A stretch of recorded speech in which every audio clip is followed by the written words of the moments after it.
And I promise you, this new policy will bring unprecedented prosperity to every single household. Oh, here we go again.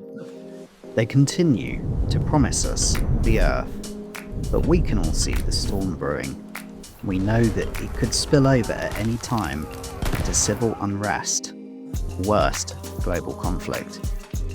On Context, we look at how to save the West, how to face the challenges of modern Britain through a strategic perspective. Welcome to Context with me, Joseph Robertson. Good morning. It's 7:30 a.m. on Monday, July the 29th, 2025.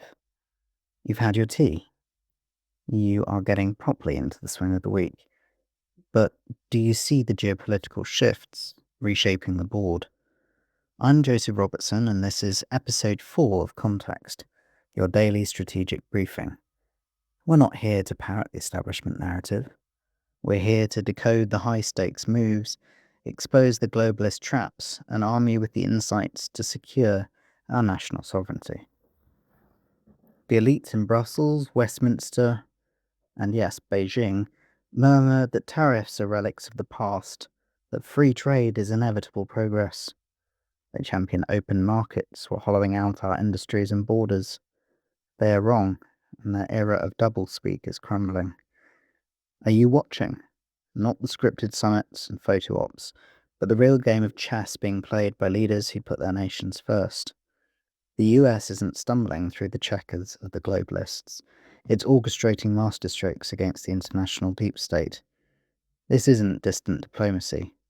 It's impacting our economy, our alliances, and our future, right here in Britain now, as Trump reshapes the world order before our eyes. Today on Context, we dissect Trump's global power plays, his landmark deal with the EU averting a trade war, while imposing tariffs that dismantle the deep state, his bold shift against unchecked markets, the humiliation of Keir Starmer and their Scotland meeting, where Trump name-dropped Nigel Farage to Keir's face, and how America is playing chess, not checkers. We'll caveat the risks in his ultimatum to Putin, ping this calculated gamble ends forever wars, plus fresh insights for reform supporters as new polling shows surging Christian backing, and Farage's Trump-inspired policies gain traction amid weekend unrest in Glasgow and Norwich. These aren't isolated deals. They're a coordinated strike against globalism, and today we break it down. Trump's EU deal, tariffs as a deep state hammer. Let's kick off with the blockbuster from the weekend. Trump's massive trade deal with the EU announced after talks with Ursula von der Leyen. On the surface, it's a pact averting a full-blown trade war. Nearly all EU goods hit with a 15% baseline tariff, down from Trump's threatened 30%. But dig deeper. This isn't compromise. It's a strategic dismantling of the international deep state. The agreement forces $600 billion in EU investments into US infrastructure, boosts EU purchases of American energy and defense tech, and carves out exceptions like higher duties on steel, 50%, to protect US jobs. As Fox Business reported, it's Trump's blueprint for balanced trade, echoing his Japan deal last week. Why? Tariffs aren't just revenue. They're weapons against globalist networks that offshore manufacturing, suppress wages, and erode sovereignty. This shift against markets is deliberate.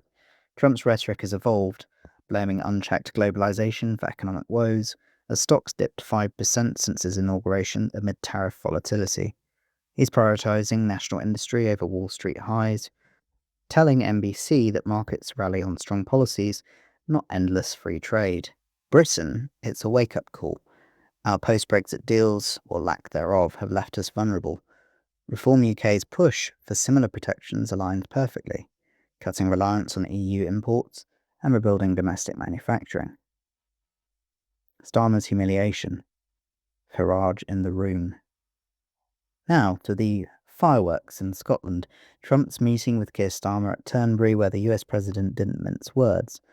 Over golf and talks, Trump body-slammed London Mayor Sadiq Khan as a nasty person, turning the city into a machete-clad woke fest. Starmer defended Khan as a friend, but Trump pivoted, praising Nigel Farage as a great man and a terrific guy, advising Starmer to slash taxes, stamp out illegal immigration, and tackle crime in an attempt to beat him at the next election. It was a masterclass in humiliation. Starmer squirmed, leaning forward, then sitting bolt upright, as Trump name-dropped Farage. Bloomberg captured it, Trump framing reform surge as a warning.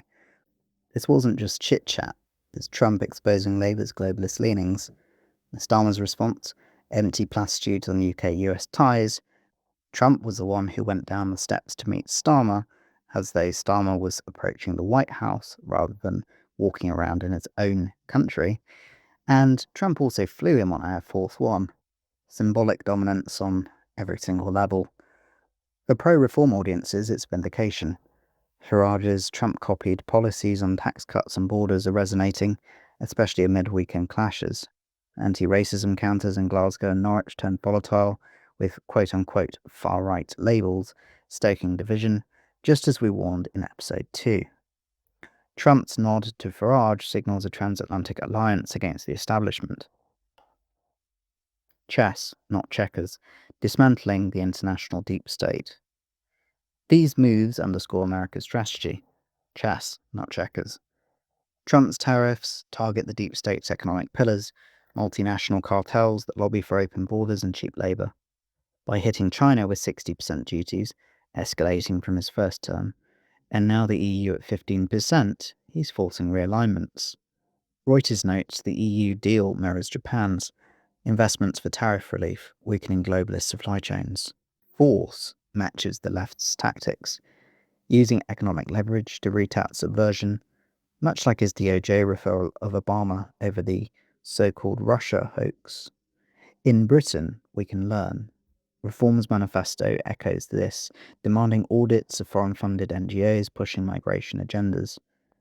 But a caveat, Trump's ultimatum to Putin, shortened to 10 to 12 days for a Ukraine ceasefire, or face crippling sanctions. That's down from the original 50 days. He's disappointed in Putin, vowing no more forever wars draining trillions, and we hope this calculated risk pays off, ending proxy conflicts that empower the military-industrial complex. But if it backfires, escalation looms. Success, hopefully, will pivot to peace, freeing resources for domestic renewal. The bigger picture. Pro-reform, pro-Republican wins. So let's tie it all together. Trump's EU deal protects jobs. His Starmer slap boosts Farage. Tariffs dismantle deep state economics. Add reform's Christian voter gains, with 38% of Anglicans now likely to vote for reform, and Farage's critique of Starmer's ruinous immigration, aligning with Trump's advice. Weekend protests highlighting urgency, engineered unrest in Pontypridd too, as fascist smears fly around, and as we heard previously, the police escorting left-wing protesters, just to help the image. The alternative? Embrace chess.